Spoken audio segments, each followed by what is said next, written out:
We'd been together for 17 years. Not flashy, not dramatic, just steady.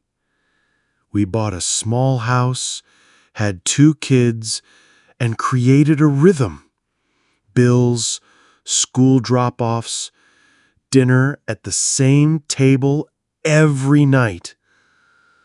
It wasn't fireworks, but it was safe. I thought safety meant love that would last forever. I believed our routine was proof of strength, like bricks layered one on top of another, impossible to topple. At least, that's what I told myself. It started small. She wasn't laughing at my jokes anymore. Her smile felt delayed, like she had to remind herself to put it on. At night, we'd sit on the couch, side by side, but she'd scroll through her phone while I watched whatever was on TV. We were physically close, but felt like miles apart. I told myself this was just what long marriages looked like, that after so many years, the spark naturally dims. But in my gut, I knew this wasn't just fading passion. This was distance, a wall, slowly building. She started staying late at work. At first, I didn't question it. Deadlines, new projects, office stress. I wanted to believe her. But then it became a pattern. She'd text me last minute. "Don't wait up. I'll grab something to eat." I'd sit at the dinner table with 2 empty chairs. One for her, one for the laughter we used to share. The kids asked, "Where's Mom?" I told them she was busy. The truth? I was the one avoiding the question. It wasn't just the late nights. When she was home, she wasn't really home. I'd catch her staring off, phone in her hand, screen turned just slightly away from me. Sometimes she'd smile at nothing. Not the TV, not the kids, not me. Just at whatever lived behind that screen. When I asked, she'd brush it off. "It's nothing, just work stuff." But her eyes told a different story. Soft, glowing. Like they used to look when she saw me. And that hurt worse than any words could. I started buying flowers again, cooking her favorite meals, even planning little surprises, things I hadn't done in years. For a moment, I thought I saw a spark in her eyes when I left a note on her pillow. But by the next day, it was gone. She thanked me politely, like I was a stranger holding a door open. No warmth, no depth, just courtesy. I was fighting for us, but it felt like she wasn't even in the ring anymore. One night, I reached for her in bed. Not even for sex, just to hold her, to feel her warmth against me like we used to. She shifted, pulled the blanket tighter around herself, and for the first time in years, I realized she didn't want my touch.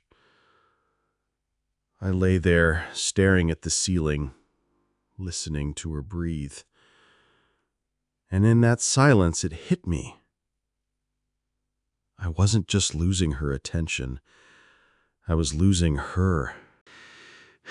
It happened at the kitchen table, late at night. The kids were asleep. The house was quiet, except for the hum of the fridge. She looked at me with an expression I couldn't read. Then she said it, just like that. "There's someone else." No build-up, No tears, just a fact dropped into the room like a grenade with the pin already pulled. I felt my chest tighten, but my body stayed still. I wanted to scream, to ask who, to demand why. But all I managed was a whisper. How long? She said it just happened, that it wasn't serious, that she didn't even know why she let it go that far. Her words blurred together, excuses wrapped in apologies. But what I heard underneath was louder. She chose someone else. She kept saying, "I still love you." But how could love coexist with betrayal? It felt like telling someone the house wasn't on fire while watching the flames climb the walls. And I just sat there, frozen, choking on the smoke. I didn't yell. I didn't throw anything. I just stood up, grabbed my jacket, and walked out the door. The night air hit me like a wave. I walked for hours, past glowing street lamps, past houses with curtains drawn and families asleep inside. Windows lit with trust, with warmth, with the kind of safety I thought I had. My legs kept moving, but inside I felt hollow. I wasn't leaving her behind. I was leaving behind the version of us I thought was unbreakable. By sunrise, I found myself standing in front of our house again. The same bricks, the same front door, but it didn't feel like home anymore. I walked inside quietly. The kids were still asleep, their toys scattered across the living room. For them, the world hadn't shifted. Breakfast would still need to be made, school lunches packed. So I pushed my own pain aside and stepped back into the role of dad. Because no matter what she had done, they still deserved stability, even if I was crumbling inside. After that night, something broke between us. We still lived in the same house, still moved around each other in the kitchen, still shared the same bed. But it wasn't us anymore. It was two strangers pretending to play husband and wife so the kids wouldn't notice. Our conversations shrank to logistics. Did you pay the bill? Who's picking up the kids? Nothing more. No softness, no curiosity, no laughter. I realized we weren't partners anymore. We were just co-managers of the same collapsing household. She spent more and more time out. Sometimes it was work, sometimes with friends. I stopped asking questions because I already knew the answers would be half-truths at best. When she was home, she floated around like a ghost. The kids got fragments of her. Distracted hugs, quick kisses, promises she forgot by the next day. I wanted to hate her, but what I felt more than anger was grief, like she had already died, and I was the only one still mourning her. It wasn't dramatic. No slammed doors, no screaming. One morning, she just packed a bag. She said she needed to find herself, like our life together had somehow erased her. The kids clung to her legs, confused. I stood there, holding back every word I wanted to throw at her. Accusations, pleas, insults. None of it would change her mind.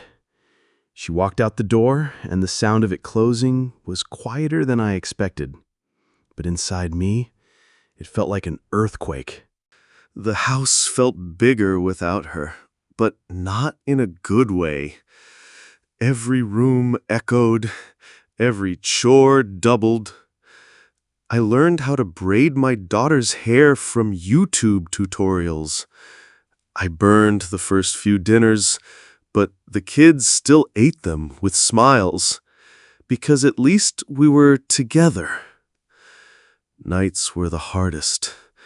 The bed was too wide, the silence too sharp. I kept reaching for her, out of habit, only to find empty sheets. That's when I realized I wasn't just rebuilding life for the kids.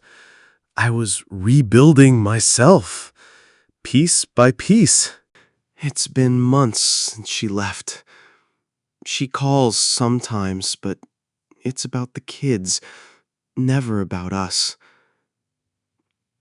I won't lie, the ache is still there. Sometimes I catch myself wondering if I could have fought harder, if I missed the warning signs too long. But then I see my son's laughter or my daughter's drawings on the fridge, and I know I'm still standing. Not because she stayed, but because I chose not to collapse when she walked away. I don't know what forgiveness looks like, or if I'll ever get there. But I know this: I'm alive. I'm healing. And for the first time in years, I'm learning who I am without her.